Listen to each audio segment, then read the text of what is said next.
Hello again, and welcome to a video that will hopefully help you get off on the right foot or the left foot, depending on which one you start with, and hopefully keep you from ending up sprawled out on the lane with oil all over yourself and Aaron Rodgering yourself out of the season before it even starts.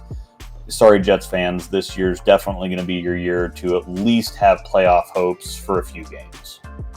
Anyway, small monologue here to cover some bases before we get into it. Yes, I do have an outline that I'm going to be reading from, but I think you'd prefer to have someone prepared for what they're talking about rather than shooting from the hip and rambling.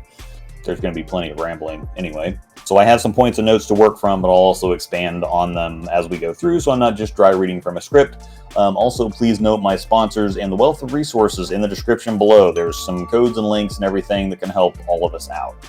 Now, a lot of people don't bowl during the summer, so this is more for them, but even for you people that do bowl over the summer, most of the time it's still fairly casual, so you might need to do a little bit more heavy lifting in preparing for the league season proper. Now, the obvious stuff is make sure nothing's cracked. It's weird that continuous use is actually better for bowling balls than not using them, but it's true. Next thing would be check your grips, either for wear or for just drying out.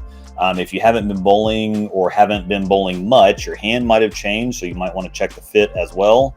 It's also a good time to change tape or just freshen up the thumb hole in general. You'll get oil and dirt and whatever else down in there, down in your thumb holes. So taking the tape out, using a Clorox wipe to clean the hole out with, and then giving a quick buzz or taking some finer grit sandpaper and just kind of freshening up the hole and reapplying any tape is a great idea. Now, some people use so much tape that their thumb never even touches the thumb hole, so you might want to just replace that tape or replace the top strip of tape if you can just get one of them out.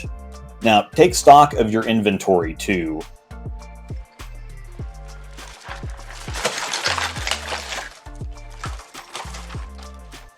You might need more tape, and even if you have tape, the stuff that you already have in your bag may have expired. This also goes for new skin. If you have any glue in there, it's probably dried up and hardened by now. So at least check it and possibly replace it. It might be fine, but you want to check it before you, because there's some people that just take a bottle of glue and they use that as like their new skin, or they put it on their fingers before they even get started, if they typically rub in certain areas. So if it could be fine, but I would say definitely check it anyway.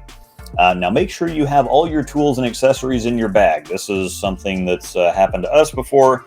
Things wander off, or you might have gotten some things out to use them for general prep in your little prep area in your house. If you have one, you might have gotten a new bag, whatever, just make sure it's all there.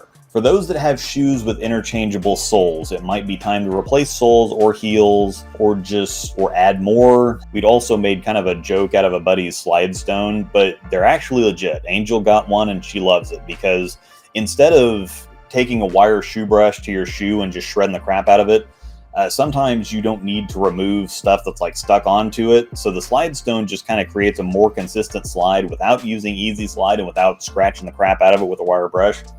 You might also consider having your fit checked in general, because as people age, maybe you've gained some weight, lost some weight, or just if you haven't bowled all summer, people gradually changed. I actually adjusted my fit twice over the last league season. So just because something fit 3 or 4 months ago doesn't mean that it's going to fit now. Throw a few balls, have your positive axis point measured again too, so that if you had any physical changes that might have affected the way that you throw the ball, any new balls you have drilled will be with the correct measurements, so that they'll react the best that they can. If everything feels fine, you might consider going out and throwing a couple games anyway, just to kind of knock the dust off, shoot some spares especially. And you might even need to do some ball surface work too, because when balls sit for a while, the very outer part of the ball becomes slightly calcified, or it dries out, hardens up a little bit. It's kind of like a very thin outer crust or a film on the ball. So just taking like a 2000 or 3000 pad by hand and hitting the ball with that just to freshen it up. And then when you go out and bowl a couple games, just to freshen up a little bit and get some shine back on the ball, that's a great way to get stuff in game ready shape without really doing much of anything to it. This also might be a great time to buy some new ball bags, a new backpack like the Nexus V2 that I have a discount link to in the description. Nexus also has a new bowler's journal that I'm going to be doing a separate video on. That's either great by itself or paired with an app that's got space for notes and all kinds of things. So you can go onto the website and check that out. You might want a little rechargeable fan too. I got one of those, and that's been a lifesaver. That's been amazing. Now, if there's anything that I missed, please just comment in the description, because I'm sure that I didn't cover everything here. I might have gotten you in the right direction, but there's some stuff that I don't use. I don't typically use a whole bunch of accessories or whatever else, but I do have several tools that I put in my bag to carry around just in case I need them. I have extra grips. I've got a little bevel knife. I've got a little screwdriver, which is helpful for doing things that you don't even know until you don't have a little screwdriver, or until you have one and use it for something. I got sandpaper. I got some Abralon pads. I got some ball cleaner, just all kinds of stuff that you didn't know that you needed.